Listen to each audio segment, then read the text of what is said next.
throughout history, when soldiers go off to war, they think, let's go, boys. We're going to be heroes. And in fact, for the World War I soldiers, it turned out to be a harrowing experience with catastrophic violence. In the fall of 1918, the war ends faster than anyone really expected. The United States was prepared for a long and difficult war, but the German army really collapses very quickly, and the warring powers agree to set an armistice, an end to fighting, on November 11th, 1918.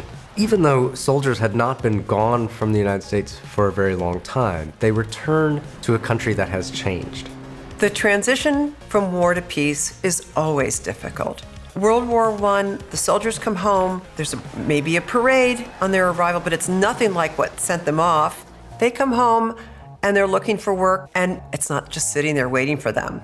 There had been a big economic boom, but now that economic boom is over, and there aren't really plans for how to reintegrate returning soldiers into the workforce. They see their former jobs have been taken by others, and there is some unemployment. To many, it seemed like reason enough to resent those who had stayed home, made millions in war contracting. That makes them angry. They feel forgotten, and they can't describe their experiences because what they've seen is so horrible. Soldiers returned from World War I with both physical and mental injuries. This was a war of artillery, shells and bombs that could do terrible damage to the physical bodies of soldiers. Many came home without arms or legs.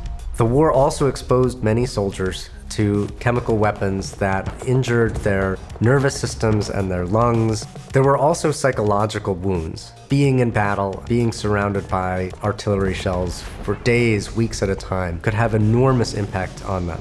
Shell shock. Today, we would call it post-traumatic stress disorder. It is manifested by what they called the 1,000-yard stare.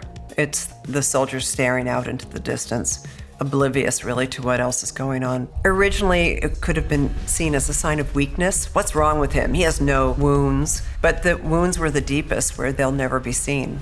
And that's in your brain and in your heart. The government and medical officials were not prepared for the scale of injury, and there wasn't the support system that we have today to support those with physical and mental injuries from war. And there isn't a GI Bill that there would be after World War II. There was some job training, and there was a promise that someday they would be paid a bonus. But in the meantime, soldiers are very much on their own in terms of reintegrating into everyday life and the economy. They're changed individuals, and it gives rise to a whole different attitude of almost of cynicism that will feed into things like the roaring 20s. People are going to live for today because who knows what's going to happen tomorrow. You start seeing it in poetry, in our literature. You see a bleakness that you did not see prior to the war. I think the generation of Americans who lived through the First World War are in many ways forgotten. To the extent that the United States is the power in the world that it is today, in many ways that's the creation of the generation who lived through the First World War.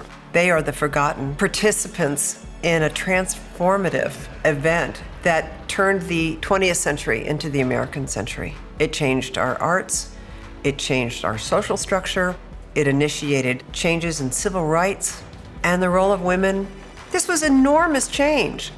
You know, we often hear about World War I being described at the time as the war to end all wars. Now I think we respond almost cynically to that idea. But I think one of the things that we could do most to honor those who fought and died in World War I is to do what we can to make that dream come true. What are we doing to minimize war and conflict, to bring about peace? I think that's something that we owe the people of that generation.